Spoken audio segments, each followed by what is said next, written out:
Exponential and logarithmic function.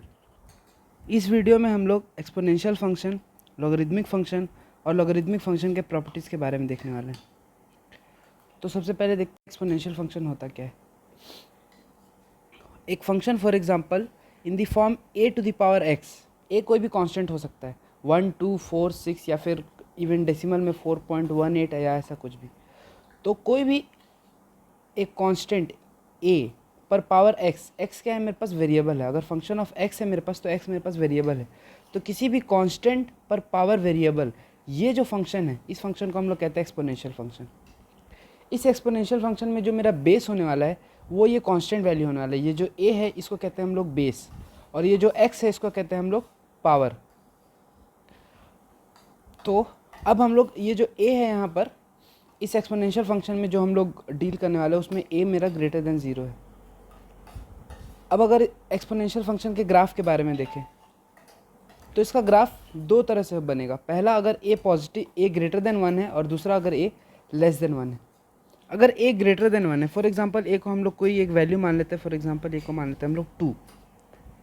तो इसको अगर हम लोग प्लॉट करें तो y इक्वल टू क्या होगा 2 टू द पावर x, यानी कि जब x मेरा 0 होने वाला है, अगर हम लोग इसको प्लॉट करें ऐसा, तो जब मेरा x जब मेरा 0 होगा तो y क्या होगा मेरा 2 टू द पावर x। तो 2 टू द पावर 0 क्या होगा मेरे पास 1। जब x मेरा 1 होगा तो y क्या होगा 2 टू द पावर 1, और 2 टू द पावर 1 क्या होगा मेरे पास 2। सिमिलरली अगर नेगेटिव वैल्यू ले तो अगर x -1 होगा तो y क्या होने वाला है 2 टू द पावर -1 यानी कि 0.5।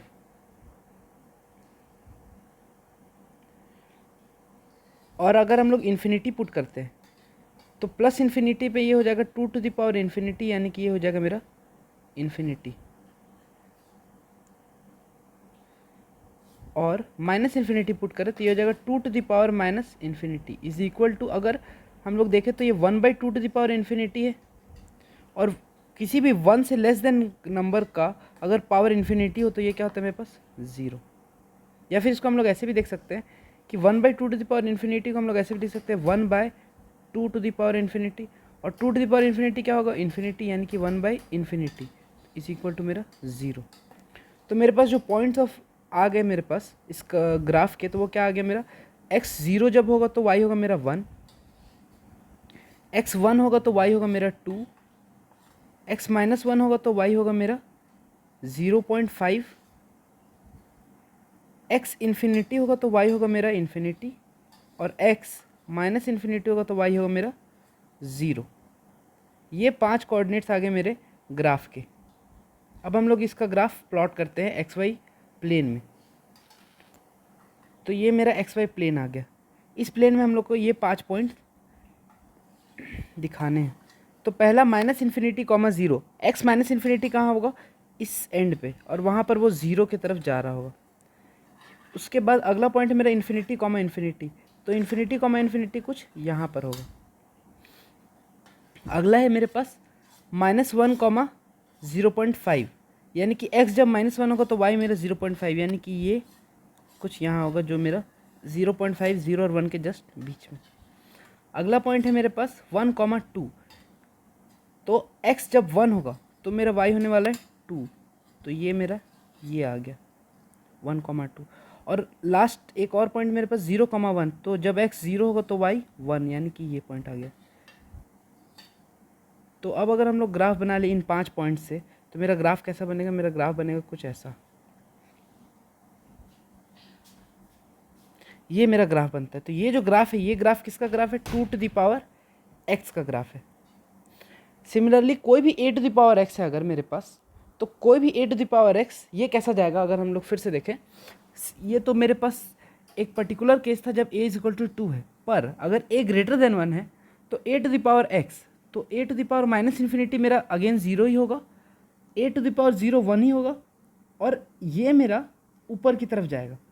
तो ये ऐसा जाएगा यहाँ तक, ये ऐसा यहाँ तक जाएगा, और जैसे जैसे a का वैल्यू 1 से बड़ा होते जाएगा ये और ऊपर जाएगा। अगर a का वैल्यू और बड़ा हो गया मेरे पास तो ये कुछ ऐसा जाएगा, ए का वैल्यू और बड़ा हो गया मेरे पास तो ये कुछ ऐसा जाएगा। तो ऐसे ये इंक्रीज ऊपर की तरफ जाएगा। पर हम लोग को क्या याद रखना है कि पैटर्न सिमिलर होगा, पैटर्न मेरे पास सेम होने वाला है कि जब माइनस इन्फिनिटी पे मेरा वैल्यू 0 होगा, इन्फिनिटी पे वैल्यू इन्फिनिटी होगा और 0 पे वैल्यू 1 होगा, तो ग्राफ कुछ ऐसा जाएगा। अब दूसरा केस क्या है, ए लेस देन 1 के लिए। अगर ए मेरा लेस देन 1 है तो कैसा होगा मेरा ग्राफ। अगर ए लेस देन 1 है तो हम फॉर एग्जांपल ले लेते हैं 0.5।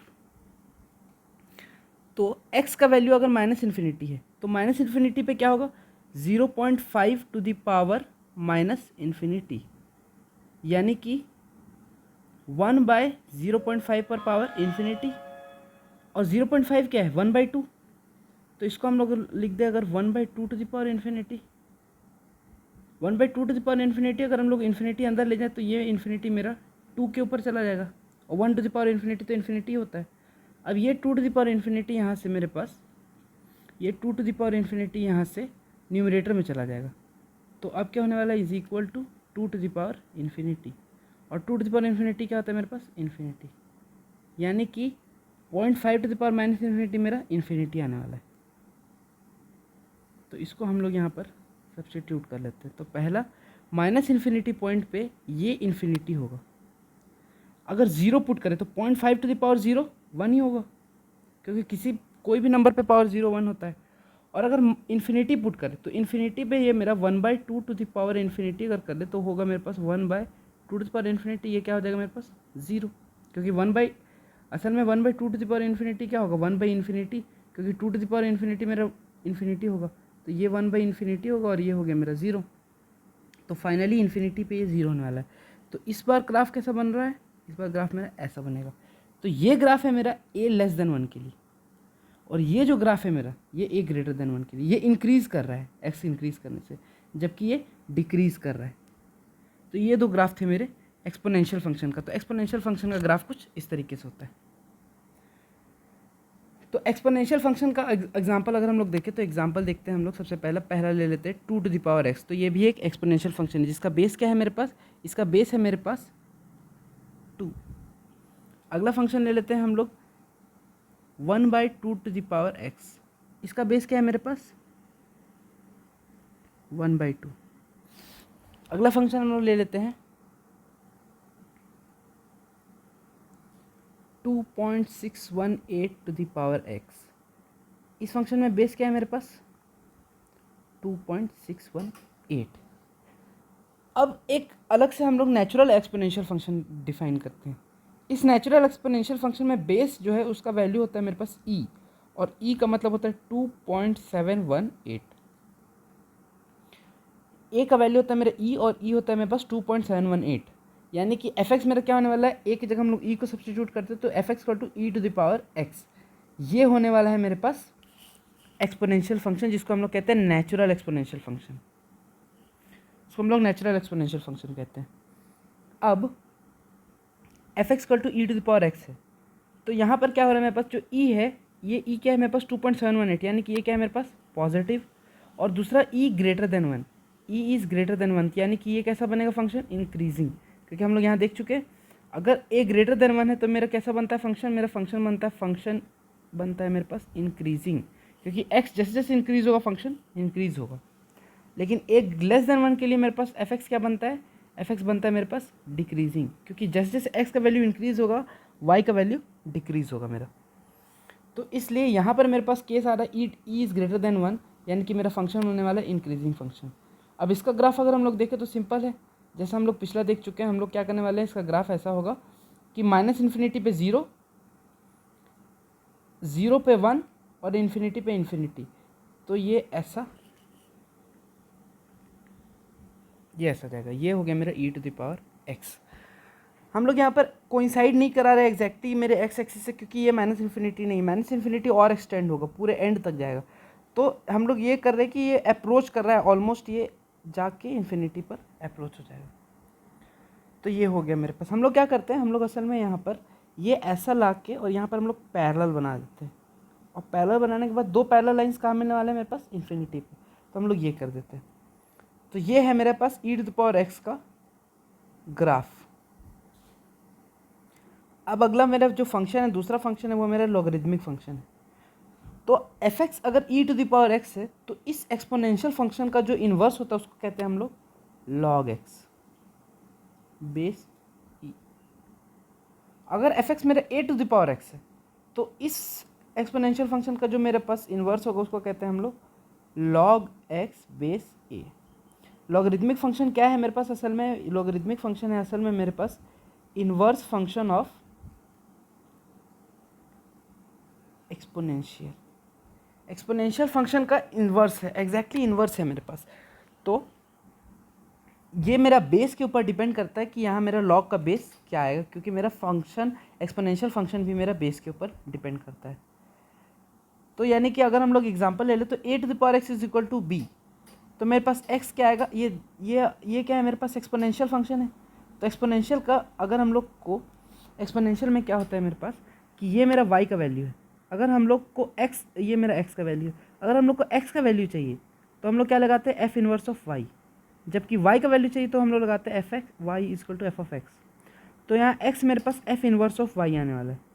एफ इनवर्स ऑफ वाई क्या है मेरे पास? एक्सपोनेंशियल का इनवर्स है मेरे पास लॉग, तो लॉग ऑफ वाई, और वाई यहाँ पर क्या है मेरे पास? बी, और यहाँ पर ए यहाँ पर बेस था तो यहाँ पर बेस क्या होगा मेरे पास? ए।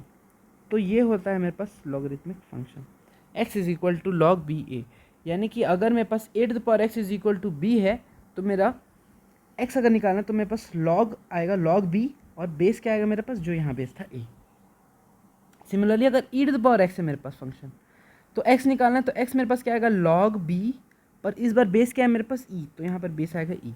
इस बेस ई को हम लोग नेचुरल, इसको नेचुरल एक्सपोनेंशियल फंक्शन बोले थे, तो इसको हम लोग नेचुरल लॉग कहते हैं, नेचुरल लॉग। और नेचुरल लॉग इसको कहते हैं क्योंकि बेस ई है इसका, और इसलिए हम लोग इसको डिनोट करेंगे अलग से l n b. L n b का मतलब क्या होता है मेरे पास? एल एन जहाँ पे भी लिखा है मतलब नेचुरल लॉगरिदम, और नेचुरल लॉगरिदम मतलब लॉग बेस ई। इसको हम लोग शॉर्टकट में एल एन लिखते हैं, नेचुरल लॉगरिदम। तो ये था मेरा लॉगरिदमिक फंक्शन। अब इसका प्रॉपर्टीज़ देखते हैं हम लोग कुछ कुछ। पहला प्रॉपर्टी है जो पहले हम लोग उन दो मोस्ट इंपॉर्टेंट प्रॉपर्टीज़ के बारे में देखेंगे जो हम लोग को जानना बहुत ज़रूरी है, और उसके बाद हम लोग वो प्रॉपर्टीज़ को देखेंगे जो अगर हम लोग याद नहीं भी रखें तो हम लोग इन दोनों प्रॉपर्टीज़ को यूज़ करके उसको डिराइव किया जा सकता है। तो सबसे पहला है क्या मेरे पास? सबसे पहला है मेरे पास log a p is equal to log p. अगर हम लोग बेस चेंज करना चाहते हैं, इसका बेस ए है, तो अगर हम लोग बेस बी करना चाहते हैं इसका फॉर एग्जांपल, तो log p base b by log a base b. Similarly अगला क्या है मेरे पास? Log p q base p, ये अगला प्रॉपर्टी है मेरे पास। पहला प्रॉपर्टी क्या था कि अगर लॉग का अगर हम लोग को बेस चेंज करना है तो हम लोग को दोनों को डिवाइड करना पड़ेगा। पहला लॉग पी, और जिस बेस में हम लोग रखना चाहते हैं, फॉर एग्जांपल हम लोग बी के बेस में रखना चाहते हैं, तो log p base b by ये जो बेस है लॉग ए बेस बी। अगला प्रॉपर्टी है मेरे पास, अगर लॉग के अंदर में, ब्रैकेट के अंदर में जो है मेरे पास दो मल्टीप्लिकेशन दो टर्म्स का या दो से ज़्यादा का भी, तो हम लोग इसको क्या लिखते हैं? Log first term p plus log q। ये असल में कहाँ से आता है मेरे पास? ये असल में मेरे पास आता है कि अगर हम लोग e to the power p to the power q कर दें हम लोग, तो e to the power p to the power q क्या होगा मेरे पास? e to the power pq।